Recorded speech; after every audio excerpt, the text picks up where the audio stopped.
કેમ છો બધા મજામાં? Welcome to take classes. આજે ધોરણ 11માં એકાઉન્ટ ચાલુ કરીશ. નવો ટોપિક જે બધાને તકલીફ પડે છે. કયું ચેપ્ટર ચાલુ કરીશું આપણે? આમાં જે મોસ્ટ ઓફલી બધાને એવી તકલીફ પડે છે કે કોઈને આવડતું જ નથી. નવું છે એટલા માટે, અને પહેલી વાર એકાઉન્ટ જોયું છે. શું ઉધાર કરવું, શું જમા કરવું, નિયમો ખબર નથી, બાબત જે શું લખવું ખબર નથી, કોની એન્ટ્રી કઈ આગળ આપવું એ બી ખબર નથી પડતી. તો કશું ટેન્શન લેવાની જરૂર નથી. હું સરળ સિમ્પલ ભાષામાં તમને શીખવાડું છું, થોડાક દાખલા બી ગણાવું છું અને પહેલા થોડીક થિયરી બી સમજાવું છું. તો તમને શું થઈ જશે કે આવડી જશે. કોઈ ટેન્શન નહીં લેવાની જરૂર, બધું જ આવડી જશે. હેલું જ છે, કંઈ અઘરું નથી. અઘરું કેમ લાગે ખબર છે કે ભાઈ ધોરણ 10માં કંઈક અલગ ચાલતું હતું, હવે ધોરણ 11માં કંઈક અલગ આવી ગયું. આખો સબ્જેક્ટ શું થઈ ગયો, બદલાઈ ગયો. તો ટેન્શન લેવાની જરૂર નથી.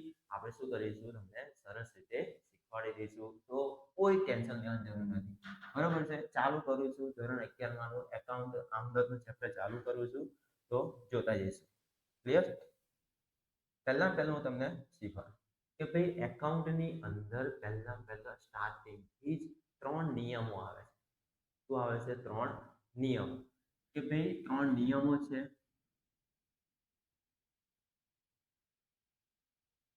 એમાં પહેલો નિયમ છે વ્યક્તિ ખાતાનો નિયમ. વ્યક્તિ ખાતાનો નિયમની અંદર એવું કહેવા માંગે છે કે ભાઈ લેનાર ખાતે ઉધાર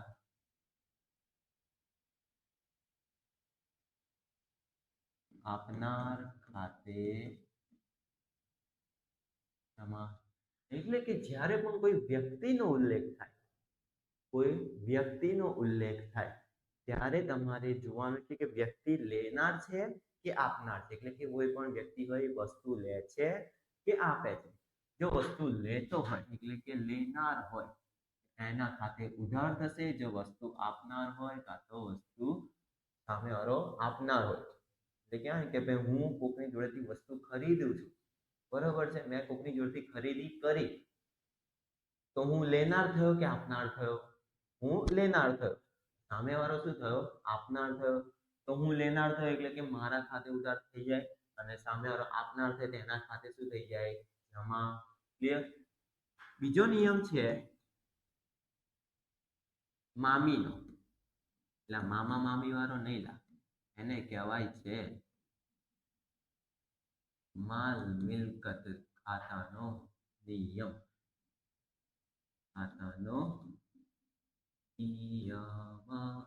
માલ મિલકત ખાતાનો નિયમ. એમાં શું કહે છે? મામી આવે તો ઉધાર, મામી જાય તો શાંતિ લાગે. ના લે, એવું નહીં લાગે. મામી જાય તો જમા. મામી એટલે કે માલ મિલકત. માલ કે મિલકત આવે તો ઉધાર, માલ કે મિલકત જાય તો જમા. કઈ આવે કઈ જાય? જો ધંધાની અંદર માલ કે મિલકત આવે તો ઉધાર થાય. જો ધંધાની અંદરથી માલ કે મિલકત જાય એને શું કહેવાય? જમા કહેવાશે. ત્રીજો છેલ્લો નિયમ છે, ખબર છે કોઈને? ઉપજ ખર્ચ ખાતાનો નિયમ. ઉપજ ખર્ચ ખાતાનો નિયમ. એમાં શું કહે છે કે ભાઈ ખર્ચ કે નુકસાન ખાતે ઉધાર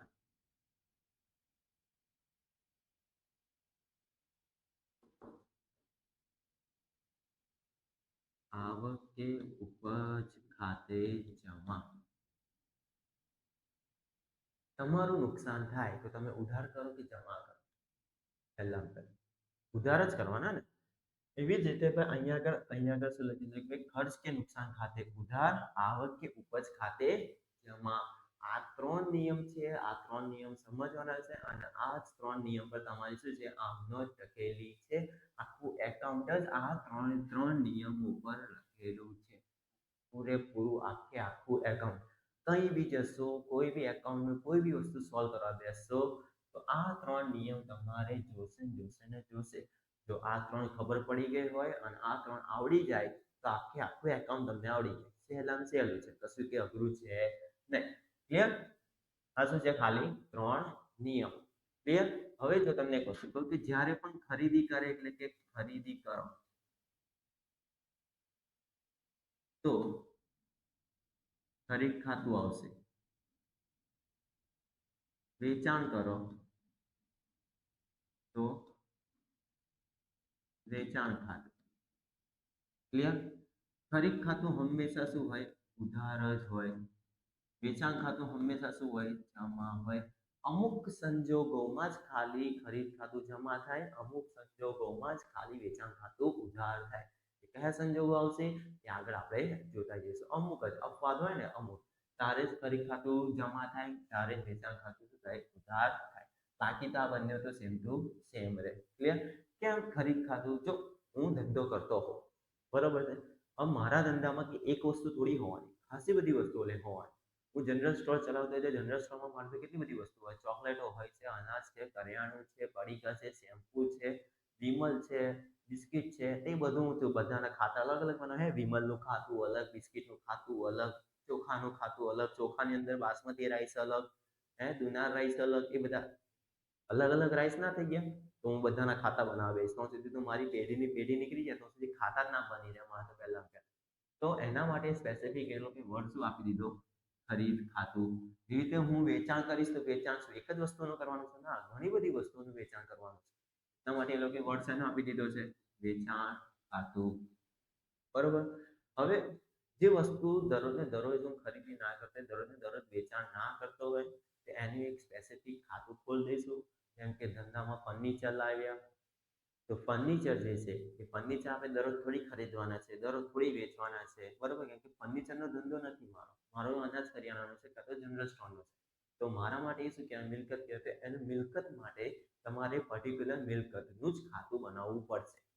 મિલકતો માટે પર્ટિક્યુલર ખાલી મિલકતોનું જ ખાતું બનાવવું પડશે. ક્લિયર? બહુ સિમ્પલ વસ્તુ છે, શોર્ટ જ છે, એટલું બધું કોઈ જ અઘરું છે નહીં. જો ના ખબર પડે તો કોમેન્ટમાં કહેજો, હું તમને શીખવાડીશ. બિંદાસ ફ્રી, કશું જ નહીં, ટેન્શન એકદમ ફ્રી માઇન્ડ છે. કોઈ ધ્યાન નહીં લે, એવું બધું કશું ટેન્શન નહીં લેવાનું. આવે ને જાય. બરાબર? દાખલા ચાલુ કરીએ તો સિમ્પલ, કોઈ એટલું બધું થિયરિકલ નહીં ભણાવતો. અમે એટલી બધી થિયરી ના હોય, સિમ્પલ વસ્તુ છે. દાખલા જોશો, જેમ જેમ સોલ્વ કરશો એમ એમ તમને શું જશે? આવડવા મળશે. પણ તમે જો સોલ્વ નહીં કરો, થોડું ધ્યાન નહીં રાખો, છેક સુધી વિડીયો નહીં જુઓ તો પછી નહીં જ આવડે. પછી એવું કહેતા સાહેબ ભાઈ આ દાખલા અમને સમજ ના પડી, પેલા અમને ખબર ના પડી, એવું કશું ના હોય. સિમ્પલ વસ્તુ છે, જોતા જઈશું. બરોબર છે? અહીંયા આગળ મેક્સિમમ કાં તો 1 કાં તો 2 દાખલા ગણીશું. બાકી આગળ જેમ જેમ લેક્ચર આવશે એમ એમ તમને ગણાવતા જઈશું. બરોબર? બહુ લાંબો વિડીયો બનાવીને કોઈ અર્થ છે નહીં. લાંબો બનાવી તો તમને કંટાળો આવશે.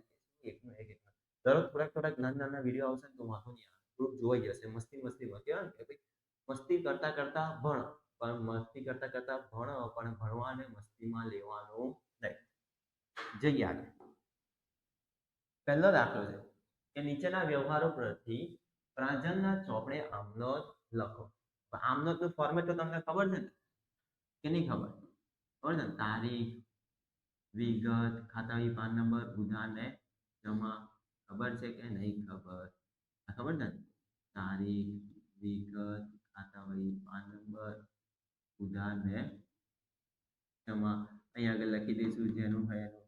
પ્રાંજલના ચોપડે આમનોંધ થાય કે ના થાય? આ ઉપરનું તમારે ટાઇટલ દરેકમાં લખવાનું આવશે કે જેના બી ચોપડે તમે લખો એના માટે. હવે આપણે જોતા જઈશું પહેલો વ્યવહાર. જોતા જઈશું કયો આ ખાતામાં કયા વ્યવહારમાં કયો નિયમ લાગશે એ આપણે જોતા જઈશું. પહેલું જે નીચેના વ્યવહારો પરથી પ્રાંજલના ચોપડે આમનોંધ લખો. તો ₹10,000 રોકડ લાવી ધંધો શરૂ કર્યો. ધંધો શરૂઆત કરી, પહેલી ધંધાની શું કરી? સ્ટાર્ટિંગ કરી, શરૂઆત કરી છે. બરોબર છે? હવે સાહેબ કે ખાતા કયા લખવું કે નહીં ખબર પડતી, એના માટે તમારે પહેલું અને બીજું ચેપ્ટર તમારે ધ્યાન લેવું પડે. અને પહેલું ચેપ્ટર ખાસ કે જેના કારણે તમને બધી થિયરી ખબર પડશે. તો ₹10,000 રોકડા લાવી ધંધો શરૂ કર્યો. ધંધો સ્ટાર્ટિંગ કરશો, બરોબર છે, રોકડા લાવશો તો એ તમારા માટે શું કહેવાશે ખબર છે? મૂડી. શું કહેવાય? મૂડી. મૂડી હંમેશા શું હોય? જમા હોય. શું હોય? જમા હોય. અને એક આ રોકડ શબ્દ છે, રોકડ એ તમારી શું છે? ચાલુ મિલકત. શું છે? ચાલુ મિલકત, મિલકત આવે છે તો મિલકત અહીંયા આગળ આવી ગઈ છે, બરોબર છે. તો કયો નિયમ લાગશે આપણે? માલ મિલકત વાળો નિયમ. તો માલ મિલકત નિયમ. હવે મોસ્ટ ઓફલી દરેક વ્યવહારમાં કોઈ પણ બે નિયમ લાગે, કોકમાં એક લાગે, કાં તો કોકમાં ત્રણ લાગી શકે, પણ ભાગ્ય જેવું હોઈ શકે. તો જેટલા નિયમ લાગતા હશે એટલા આપણે આગળ લખાઈ દઈશું. તો આમાં તો રોકડ લાવી ધંધો શરૂ કર્યો છે, તો માલ મિલકતનો અહીંયા આગળ લખીશું મામીનો, બરોબર છે. ₹5000 માલ રોકડેથી ખરીદ્યો છે, માલ ખરીદ્યો છે, તો માલ મિલકત જ આવશે ને એમાં બી, કે માલ મિલકત વાળો રોકડેથી આવી ગયો, રોકડ શબ્દ એ બી ચાલુ મિલકત છે. ₹8000 નો માલ રાજન પાસેથી શાખ પર ખરીદ્યો છે. હવે શાખ પર ખરીદ્યો છે, કોની પાસેથી? માલ ખરીદ્યો છે અને રાજન બી છે, એટલે અહીંયા આગળ ટોટલ બે નિયમ લાગશે. એક તો માલ છે એટલે કે માલ મિલકતનો નિયમ, અને બીજો નિયમ લાગશે કયો ખબર છે તમારે? બોલો તો. બીજો લાગશે રાજન વ્યક્તિ એટલે કે વ્યક્તિ ખાતાનો નિયમ. હું આવું કેમ લખાવડાવું છું કે તમારું ઈઝી પડી જાય આમનો લખતી વખતે. ક્લિયર? ₹2000 નો માલ ધર્માદામાં આપ્યો છે, એટલે કે માલ આપ્યો છે એટલે કે માલ મિલકત તો આવવાનું જ છે. ક્લિયર? અને બીજું શું આવવાનું છે? ધર્માદામ. ધર્માદામાં એટલે કે તમે માલ આપ્યો છે, ધર્મ, તમારા ધર્મ માટે શું કર્યું છે? માલ આપ્યો છે. તો આપણે ધર્મ માટે કોઈ પણ વસ્તુ આપીએ તો આપણે એની સામે પૈસા લેવાના હોય નહીં. એક જાતનો આપણો શું કહેવાય? ખર્ચ કહેવાય. શું કહેવાય? ખર્ચ. તો ખર્ચ આવે તો પછી પેલો નિયમ આવશે, ઉપજ ખર્ચ વાળો નિયમ આવશે. ક્લિયર? શિવાનીને ₹3000 નો માલ મોકલવાનો ઓર્ડર આપ્યો છે. ઓર્ડર આપ્યો છે, હજુ ઓર્ડર આપણી જોડે આવ્યો છે નહીં. એટલે કે આમાં ખાલી તમે કોકને એવું કહો કે ભાઈ મારે તાર જોડેથી 5 લાખ રૂપિયા, તને મારે તાર જોડેથી 5 લાખનો માલ લેવો છે, તો શું તમારે માલ આવી ગયો એમ કહેવાય? ના. તમે ખાલી શું કીધું છે? વિચાર્યું છે. તમે ખાલી શું કીધું છે? કે કીધું છે સામેવાળા કે ભાઈ મારે તાર જોડેથી માલ જોઈએ છે. તમારો જો માલ તો આવ્યો છે નહીં. જ્યાં સુધી તમારા હાથમાં માલ ના આવે, કાં તો તમે એને રોકડા પૈસા ના આપો, કાં તો ઉધારમાં માલ તમે ઘેર લાવી ના દો, ત્યાં સુધી એ વ્યવહાર કહેવાય નહીં. તો આ વ્યવહાર કહેવાય જ નહીં. તો આને શું કહેવાય છે? બિનઆર્થિક. ક્લિયર? છઠ્ઠો જોઈએ. શિવાનીએ ઓર્ડર મુજબનો માલ મોકલી આપ્યો. હવે જો, હવે એ લોકો કીધું કે શિવાનીને આપણે જે ઓર્ડર આપ્યો હતો એ પ્રમાણે શું કર્યો? માલ મોકલી આપ્યો. એટલે શિવાનીને 3000 નો માલ મોકલવાનો ઓર્ડર આપ્યો, એટલે કે આપણે શિવાનીને કીધું કે ભાઈ તું અમને માલ મોકલી આપ. એટલે તમે શું કર્યું કહેવાય? વેચાણ કર્યું કહેવાય કે ખરીદી કરી કહેવાય? ખરીદી કરી કહેવાય. કેમ કે તમે શિવાનીને કીધું છે, તમે કોકને એવું કહો કે તું મને માલ મોકલી આપ, તો તમે શું વેચાણ કર્યું કહેવાય કે ખરીદી? તમે એની જોતી વસ્તુ કેવી કહેવાય? ખરીદી કહેવાય. શું કહેવાય? ખરીદી. તો ખરીદી કહેવાય. માલ શબ્દ આવે છે તો કયો નિયમ આવશે? માલ મિલકતનો. અને બીજું શિવાનીનો આવ્યો છે એટલે કે કયો નિયમ આવશે? વ્યક્તિ ખાતાનો. હવે આગળ જોઈએ. ₹2500 જીવન વીમા પ્રીમિયમના ભર્યા. એના ભર્યા? જીવન વીમા પ્રીમિયમના ભર્યા છે, બરોબર છે. તો આ પૈસા કેવા ભર્યા? રોકડા ભર્યા છે, એટલે કે આપણે શું કહીએ? પૈસા આપણી જોડેથી ગયા છે, રોકડા ગયા છે, રોકડ જતી રહી છે, એટલે કે માલ મિલકત, બરોબર છે. અને એના પછી શું આવશે? જીવન વીમા પ્રીમિયમ. એક જાતનો શું કહેવાય? કે ખર્ચ. ખર્ચ, ઉપજ ખર્ચ ખાતાનો નિયમ. ક્લિયર? તો આ બધામાં આ નિયમ લાગશે. હવે નિયમ પરથી આપણે શું લખીશું ખબર છે? આમનો. શું લખીશું? આમનો લખીશું. જો દાખલો ગણાવશું તો જોજો કયા કયા ખાતા આવે છે. જો તમને ખાતા ખબર ના પડે તો બીજું ચેપ્ટર આખું તમારે ભણવું પડશે, તો જ તમને ખાતા આવડશે. ક્લિયર? જઈએ આગળ. આપણે શું કહેશે? અને આમનો લખીશું એમ. આમનોટનું ફોર્મેટ ખબર છે? બરોબર છે. અહીંયા તો હું લખી દઉં છું ભાઈ 3 ડોટ ડોટ ડોટ ડોટ ના, તો આપણે નોટ. ક્લિયર? હવે અહીંયા આગળ તારીખ, વિગત, ખાતાની પાન નંબર, ઉધાર ને જમા. ક્લિયર? તો હવે જોતા જઈશું. પહેલો વ્યવહાર વાંચીશું અને લખીશું. પહેલો વ્યવહાર. ₹1000 રોકડા લાવી ધંધો શરૂ કર્યો. ₹1000 રોકડા લાવીને શું કર્યો છે? ધંધો શરૂ કર્યો છે.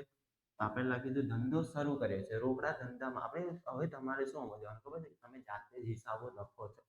ધંધામાંથી વસ્તુ જાય છે કે આવે છે એ વસ્તુ તમારે ધ્યાન રાખવાની છે. તો અહીંયા આગળ લખીશું આપણે પહેલો નંબર તારીખ આપેલી છે અને એટલે નંબર લખી દઈશું કે ભાઈ રૂપિયા 10,000 રોકડા લાવી ધંધો શરૂ કર્યો. આપણી જોડે આવે છે શું ધંધામાં? શું આવે છે? રોકડ. શું આવે છે? રોકડ આવે છે. તો આવે તો ઉધાર, આવે તો ઉધાર. નિયમ ખબર છે? માલ મિલકત ખાતાનો નિયમ. માલ મિલકત આવે તો ઉધાર. તો રોકડ આવે છે, આવે તો ઉધાર. અહીંયા આગળ લખીશું આપણે, લખીશું રોકડ ખાતે. અહીંયા આગળ ઉ લખવાનું, એટલે કે આ વ્યવહાર કેવો છે? ઉધાર. કેટલા રૂપિયા? 10,000 રૂપિયા. બરોબર છે. હવે જમા કોના ખાતે કરીશું? જમા કોના ખાતે કરીશું? કે ભાઈ રૂપિયા 10,000 રોકડ લાવી ધંધો શરૂ કર્યો. શું શરૂ કર્યો છે? ધંધો. જ્યારે ધંધો શરૂઆત કરીએ અને ત્યારે જે પણ કંઈ પૈસા કે માલ કે મિલકત ધંધામાં લાવીએ તે આપણું શું કહેવાય? મૂડી કહેવાય. શું કહેવાય? મૂડી કહેવાય. મૂડીની વ્યાખ્યા જેવી છે કે ધંધો શરૂ કરવા માટે કે ધંધો વિકસાવવા માટે ધંધાનો માલિક ધંધાની અંદર જે પણ કંઈ ધંધામાં લાવે, એટલે કે માલ મિલકત રોકડ જે પણ કંઈ ધંધામાં લાવે તો તેને શું કહેવાશે? મૂડી કહેવાશે. શું કહેવાશે? મૂડી. અને મૂડી હંમેશા શું હોય? જમા હોય. શું હોય? જમા હોય. તો અહીંયા આગળ કોના ખાતે જમા કરીશું? જમા દર્શાવવા માટે આગળ તમારે લખવું પડશે તે. લખવું પડશે તે મૂડી ખાતે. શું લખવાનું? તે મૂડી ખાતે જમા. અહીંયા આગળ લખી દઈશું 10,000 રૂપિયા. ક્લિયર? આ થયો પહેલો વ્યવહાર. હવે તમારે નીચે શું લખવાનું છે ખબર છે? બાબત છે. એને ટૂંકમાં લખાય બાજે. બરોબર છે. તો અહીંયા આગળ લખીશું રોકડા લાવી ધંધો શરૂ કર્યો તેના. એટલે કે આ વ્યવહાર તમે શેનો લખ્યો છે? અહીંયા આગળ ખબર પડશે. રોકડા લાવી ધંધો શરૂ કર્યો તેના. બરોબર છે. બાબત જે તમને લખતા ના આવડે તો તમારે શું કરવાનું છે? તો સિમ્પલ, એકદમ શોર્ટ. કે રકમ અહીંયા આગળ જે વ્યવહારમાં જે રકમ આપેલી હોય, વ્યવહારની અંદર જે પણ કંઈ રકમ આપેલી હોય એના સિવાય બધું પાછું લખી દેવાનું. આ છેલ્લે શું લખી દેવાનું ખબર છે? તેના. શું લખી દેવાનું? તેના. એટલે કે આ રકમ લખવાની નહીં, બાકી રોકડ લાવી ધંધો શરૂ કર્યો તેના. સિમ્પલ છે. બાબત છે આટલી સહેલી રીતે લખાય છે. તો તમે બહુ શું નહીં ખંજવાળવાનું કે ભાઈ મને નહીં આવડે. બધું જ આવડશે. કશું જ પોસિબલ નહીં એવું નહીં, બધું જ પોસિબલ. ક્લિયર? હવે આગળનો વ્યવહાર વાંચે. રૂપિયા 5,000 નો માલ રોકડેથી ખરીદ્યો છે. રોકડેથી ખરીદ્યો છે. ખરીદ્યો છે કે નહીં ખરીદ્યો? હા, ખરીદ્યો છે. તો અહીંયા આગળ તમે વિચારો કે આપણા જોડથી શું જાય છે? રોકડ જાય છે. બરોબર છે. અને ખરીદે શું? આપણે ખરીદી કરી છે. શું કરી છે? ખરીદી કરી છે. ખરીદી કરે એટલે કે કયું ખાતું આવશે? ખરીદ ખાતું. અહીંયા આગળ લખીશું આગળ નેક્સ્ટ ટાઈમમાં નંબર 2. ખરીદ ખાતું હંમેશા શું હોય? ઉધાર હોય. પહેલા સમજાયું. ખરીદ ખાતે ઉધાર. તે કોના ખાતે? આપણી જોડથી જાય છે. શું? રોકડ જાય છે. તો માલ મિલકત. મિલકત કહેવાય રોકડ. તો રોકડ અને માલ મિલકતનો નિયમ શું કહે છે આપણને? કે માલ કે મિલકત જાય તો જમ. તો રોકડ જાય છે કે આવે છે? આવે છે કે જાય છે? બોલો તો. જાય છે. જાય છે તો જમ. તો તે રોકડ ખાતે જમા. કેટલા રૂપિયા? કેટલા રૂપિયા? 5,000 રૂપિયા. કેટલા? 5,000 રૂપિયા. ક્લિયર? બાબત જે લખીશું સિમ્પલ. ખબર છે શું લખવાની? માલ રોકડેથી ખરીદ્યો તેના. અહીંયા આગળ તમે થોડુંક મોડિફાઈ કરીને લખી શકો. રોકડેથી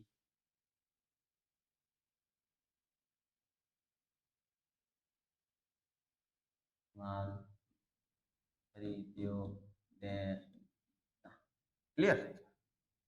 આગળ જઈએ આપણે નંબર 3. નંબર 3 શું કહે છે? હું આ ક્લિયર કરી આપું તમને એટલે તમને દેખાય. ક્લિયર? થઈ ગયું છે એનું. આપણે કાઢી નાખ્યા. રૂપિયા 8,000 નો માલ રાજન પાસેથી ખરીદ્યો. શાક પર ખરીદ્યો. શેમ પર? શાક પર. એટલે કે વ્યવહાર કેવો છે? ઉધાર જ છે. શાક પર કોની જોડે ખરીદ્યો? રાજન. રાજન એટલે કે કયો વ્યક્તિ ખાતાનો નિયમ. કયો નિયમ આવશે? વ્યક્તિ ખાતાનો નિયમ. બરોબર છે. હવે આપણે શું કર્યું છે? ખરીદી કરી છે. જ્યારે પણ તમે ખરીદી કરો ત્યારે કયું ખાતું આવશે? ખરીદ ખાતું. અને ખરીદ ખાતું હંમેશા શું હોય? ઉધાર જ હોય. પહેલા પેલું તો ખાતું જે મળી ગયું તો લખી કાઢું. ખરીદ ખાતે ઉધાર. જમા કોના ખાતે કરીશું? અહીં આગળ લખી દેજો. ₹8,000 નો માલ રાજન પાસેથી ખરીદ્યો. કોની પાસેથી ખરીદ્યો છે? રાજન. તો રાજન આવી ગયો છે. વ્યક્તિ આવી ગયો તો વ્યક્તિ આવે તો વ્યક્તિ ખાતાનો નિયમ આવે. ખબર છે ને? વ્યક્તિ ખાતાનો નિયમ ખબર છે કે નહીં ખબર? આવી રહ્યો જો. વ્યક્તિ ખાતાનો નિયમ શું કહે છે? કે ભાઈ લેનાર ખાતે ઉધાર, આપનાર ખાતે જમા. લેનાર ખાતે ઉધાર, આપનાર ખાતે જમા. તો રાજન પાસેથી માલ ખરીદ્યો છે. તો રાજન લેનાર થયો કે આપનાર થયો? આપણે રાજન પાસેથી માલ ખરીદ્યો તો રાજન લેનાર થયો કે આપનાર થયો? એટલે એ આપણને માલ આપે છે કે આપણને આપણે એની જોડથી એટલે કે એ આપણી જોડથી માલ લે છે? શું કહે છે બોલો? ખરીદી કરું હું, બરોબર છે, અને માલ આપશે કોણ? એ. તો એવું થશે ને કે એ કોણ થયો? આપનાર થયો કે લેનાર થયો? આપનાર થયો. તો આપનારના ખાતે શું થઈ જશે? જમ. અહીંયા આગળ રાજન છે, અહીંયા આગળ લખીશું આપણે તે રાજન ખાતે જમા. કેટલા રૂપિયા લીધા છે? 8,000 રૂપિયા. કેટલા? 8,000 રૂપિયા. બરોબર. બાબતજી અહીંયા આગળ લખીશું રાજન પાસેથી. રાજન પાસેથી શાક પર માલ ખરીદ્યો તેના. ક્લિયર? ચાલો આગળ જઈએ. ₹2,000 નો માલ ધર્માદામાં આપ્યો. ₹2,000 નો માલ શું કર્યો? ધર્માદામાં આપ્યો. તો અહીં આગળ તમને લોકોને બતાવું છું કે ધ્યાન રાખજો. આપણે કઈ આગળ જગ્યા અહીં આગળ છે ને, ચાલો અહીં આગળ બતાવો કે તમે કોઈ પણ અન્ય રીતે માલની જાવક થાય. કેવી રીતે? અન્ય રીતે માલની જાવક થાય તો ખરીદ ખાતું જમા થાય. ખરીદ ખાતું શું થાય? જમા થાય. અન્ય રીતે માલની જાવક એટલે શું ખબર છે? અન્ય રીતે માલની જાવક એટલે કે તમારી જોડેથી માલ તો જાય છે, એટલે કે તમારી અંદર જે ધંધાનો માલ જે છે એ બધો જાય ખરો, વેચાય ખરો, કે એની સામે તમને કશું જ મળે નહીં. એની સામે તમને કશું જ મળે નહીં. તો એને શું કહેવાય? અન્ય રીતે માલની જાવક. એ જ સંજોગોમાં તમારા માટે ખરીદ ખાતું શું કરવું પડશે? જમા કરવું પડશે. એટલે કેવી એકાઉન્ટની ભાષામાં કે એટલી ખરીદી તમારી શું થઈ જશે? ઓછી થઈ જશે. એટલી ખરીદી શું થઈ જશે? ઓછી થઈ જશે.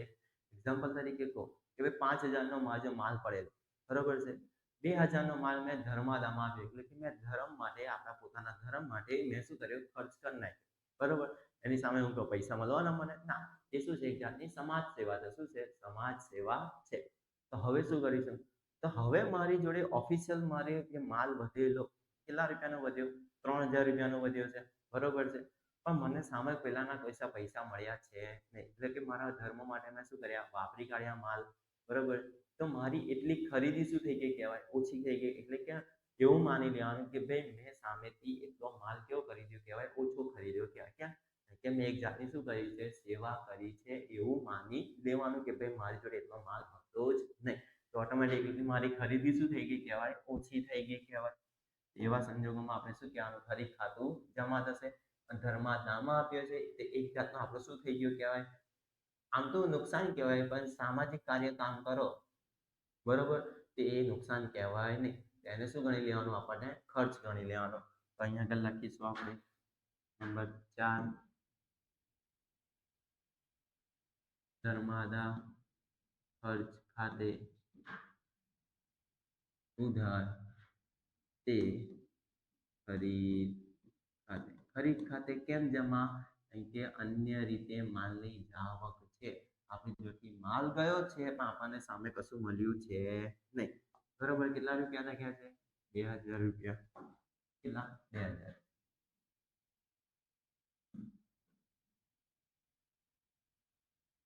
બાબત જેમાં લખીશું આપણે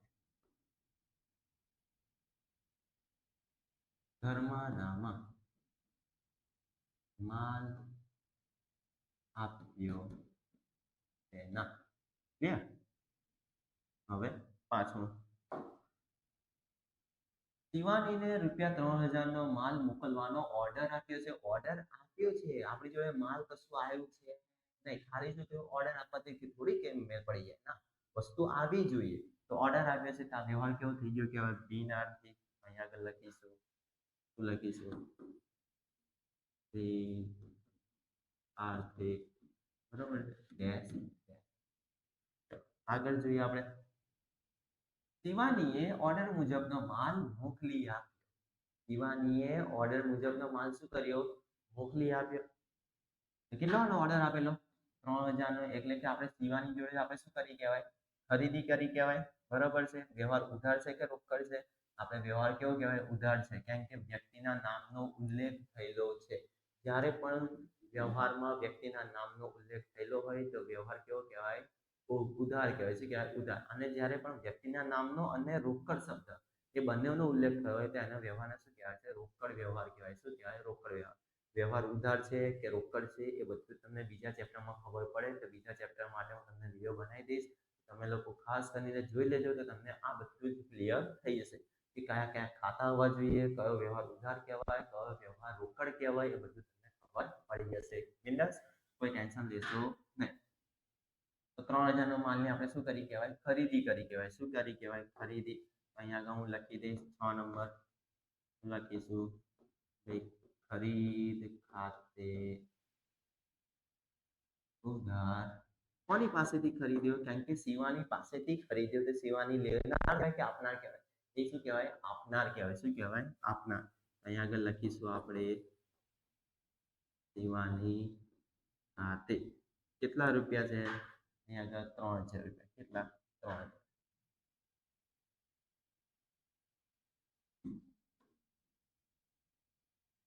ક્લિયર બાબત છે અહીંયા સાહેબ લખી દો જગ્યા થોડી ખોટી શિવાની પાસેથી માલ ખરીદ્યો તેના આ બાબત જે તમારે કે લખવાની આની નીચેની લાઈનમાં બરાબર મારે તમે એ લખી શકો જોડે એટલે જોડે જોડે નહીં લખી દેવાનું બધું સાહેબ કે એવું નહીં કરવાનું બરાબર મારા ઈશારા પર ચાલતા કરતા તો તમે કઈ પહોંચી ગયો હોત છેલ્લો વ્યવહાર શું કહે છે 2500 નો જીવન વીમા પ્રીમિયમ ભર્યો શું ભર્યું જીવન વીમા પ્રીમિયમ શું જીવન વીમા પ્રીમિયમ જોજો ખાસ ધ્યાન રાખજો અહીંયા જીવન જીવન કોનું હોય ધંધાનું હોય કે માણસનું હોય બોલો માણસનું હોય તો માણસ એ કુદરતી બરાબર છે કુદરતે બનાવેલો છે ધંધો શું છે મનુષ્ય બનાવેલો છે તો જીવન વીમા પ્રીમિયમ ધંધાનું કહેવાય કે માણસનું કહેવાય માણસનું કહેવાય બરાબર એટલે કે તમારું પોતાનું પ્રીમિયમ જિંદગીનો LIC કહે છે ને લાઈફ ઇન્સ્યોરન્સ કે તમે મરી ગયા પછી તમારા ગંદા લોકોને 2 લાખ 4 લાખ 5 લાખ રૂપિયા મળે આપણે મરી જઈએ એની રાહ જોવે બધા કે ભાઈ આ ક્યારે મરી જાય ને આપણને કેટલા પૈસા વધારે મળશે એમ કરતા ભરવાનું નહીં બધું લેવાનું જ નહીં ખાલી ખોટું આપણે પાછળ બીજા કોઈ લેયર કરે એવું શું કા કરે આપણે વાપરી ખાવાના તો જીવન વીમા પ્રીમિયમ કીધું છે તો અહીંયા ખાસ કરીને ધ્યાન રાખજો કે ભાઈ જ્યારે પણ ધંધાનો માલિક એટલે આપણે માલિક જ છે એવું સમજવાનું આપણે કોણ છે માલિક છે કે ભાઈ અહીંયા આગળ પ્રાજલની જગ્યાએ કોણ છે આપણે જ છે પોતાને જ સમજવાનું કે જ્યારે પણ ધંધાનો માલિક ધંધામાંથી કઈ પણ વસ્તુ પોતાના અંગત વપરાશ માટે કયા અંગત એટલે ખબર ને પર્સનલ યુઝ માટે પોતાના ઘર માટે ધંધામાંથી જે પણ કઈ લઈ જાય રોકડ લઈ જાય મિલકત લઈ જાય ખબર ને પંખો કાઢીને લઈ જાય માલ લઈ જાય ગમે તે વસ્તુ લઈ જાય બરાબર તો એ ધંધાના માલિકનો શું કહેવાશે ઉપાડ કહેવાશે શું કહેવાશે ઉપાડ કહેવાશે શું ઉપાડ અને જે હંમેશા શું હોય ઉધાર હોય શું હોય ઉધાર હોય શું હોય ઉધાર હોય ઉપાડ શું હોય હંમેશા ઉધાર ક્લિયર તો આપણે અહીંયા આગળ લખીશું કે ભાઈ ₹2500 જીવન વીમા પ્રીમિયમના ભર્યા છે જીવન કોનું હોય? ધંધાના માલિકનું હોય. અહીંયા આપણે આને શું કર્યું કહેવાય? ઉપાડ કર્યો કહેવાય. શું કર્યો કહેવાય? ઉપાડ. ઉપાડ માટે આપણે લખી શકીએ ઉપાડ ખાતે ઉધાર અને રોકડ. આપણે રોકડા ભર્યા છે ને, આ ભર્યા છે એટલે કે આપણે પૈસા, આપણી જોડે પૈસા શું ગયા છે? ગયા છે. લખી દીધું માલ મિલકતનો નિયમ, એટલે કે આનંદ નહીં લાગે. અહીંયા આપણી જોડે શું ગયું છે? રોકડ ગઈ છે. રોકડા ગયા ને તો ભરે ને, એવું અત્યારે તારે બોલ દેવાથી થોડી ભરાઈ ગઈ કે ભાઈ મેં આટલા ભર્યા તો ભરાઈ ગયા કહેવાય? ના, પૈસા આપવા પડે. તો આપણી જોડે રોકડા ગયા છે, મિલકત ગઈ છે, જાય તો જમા. અને આપણે શું કર્યો કહેવાય? ઉપાડ કર્યો છે. ધંધામાંથી શું કર્યો છે? ઉપાડ. તો ઉપાડ માટે શું કર્યું છે? ઉપાડ ખાતે ઉધાર. 7મો નંબર. થોડુંક ઉપર આવતું હોય તો જોઈ લઈએ આપણે. આવી ગયું. Tension not.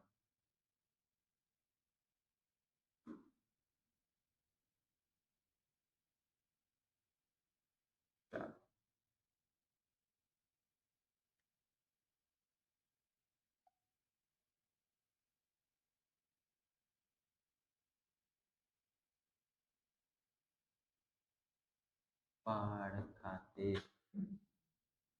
ઉધાર. તે આપણી જોડે શું ગયું છે? રોકડ ગયા છે. તે રોકડ ખાતે કેટલા રૂપિયા છે?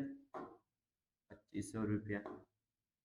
લખી દઈશું આપણે 2500 રૂપિયા. બરોબર છે. બાબત જેમાં શું લખીશું આપણે?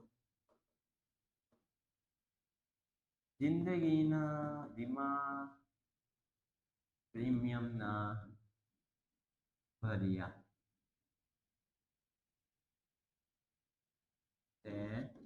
ના. આ થઈ ગઈ બાબત છે. ક્લિયર? આ સાઈડનું ટોટલ, ઉધાર સાઈડનું ટોટલ મારી દેવાનું, જમા સાઈડનું ટોટલ મારી દેવાનું. જે બંને બાજુનું ટોટલ કેવું આવવું જોઈએ? સરખું આવવું જોઈએ. બરાબર? આ ટોટલ તમારે મારવાની જવાબદારી કોને? તમને. બધું તૈયાર ના મળે, થોડીક તો મહેનત કરવી પડે, થોડું કેલ્ક્યુલેટર લઈને બેસવું પડે, શીખવું પડે તો જ આવડશે. એમનેમ આવડશે નહીં. બરાબર? દાખલામાં ખબર ના પડી હોય તો કોમેન્ટમાં જણાવજો. આપણે ફરીથી શીખવાડીશું બિંદાસ બેફિકર થઈને. બરોબર છે? અને આપણે આના નેક્સ્ટ લેક્ચરમાં આપણે આજે આગળના દાખલા હશે આપણે શું કરીશું? ભણીશું. અને અહીં આગળ તમે ખાસ ધ્યાન રાખજો કે ભાઈ અમુક લોકોને ક્વેશ્ચન થયો હશે કે સાહેબ આ જે ફોર્મેટમાં જે ખાતા વહી પાન નંબર જે આપેલો છે એનું શું?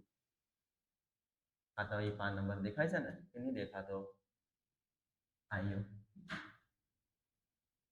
એનો મતલબ કે ખાતા વહી પાન નંબર એટલે કે ભાઈ આ જે વ્યવહાર જે કરેલા છે, ચોપડો બનાવીને ખબર દુકાનમાં ખાસા બધા મોટા મોટા લાલ કલરના ચોપડા, તો એ વ્યવહાર કયા પાનેથી આપણે લખ્યો છે? અહીંયા આગળ નંબર લખવાના આપ જે અત્યારે આપણી જોડે હોય ને કે આપણે લખવાના હોય ને તે બધી જગ્યાએ આપણે શું કરી દઈશું? ડેશ મારી દઈશું. ક્લિયર? કોન્સેપ્ટ ક્લિયર થઈ ગયો તમારા લોકોને? ખબર પડી ગઈ ને કે કહેવા શું માંગે છે? ડન? તો કોઈ પણ તકલીફ હોય તો જણાવી દેજો. બરોબર છે? મેં મારો ફૂલ ટ્રાય કર્યો છે તમને સમજાવવાનો. હજી બી ખબર ના પડે તો કહેજો કે આનાથી બી આપણે સરળ ભાષામાં તમને શીખવાડીશું. આગળ નવા વિડીયો બનાવવાના છે, નવો લેક્ચર બી આનો જ આવશે. આમનોજનું આખું ચેપ્ટર હું જ ભણાવીશ તમને. આખું ચેપ્ટર અને વિડીયો બી તમને મળી જશે. ક્લિયર? તો એકાઉન્ટમાં કોઈ પણ તકલીફ હોય ધોરણ 11માં કે ધોરણ 12માં કયું ચેપ્ટર ના આવડતું હોય તો મને જણાવજો. હું મારો બેસ્ટ ટ્રાય કરીશ અને જલ્દીમાં જલ્દી તમને વિડીયો પહોંચાડીશ. ક્લિયર? જો આવી નવી અપડેટ લેવી હોય તો લાઈક કરજો, સબસ્ક્રાઈબ કરજો તો તમને નોટિફિકેશન આવી જશે અને પરીક્ષા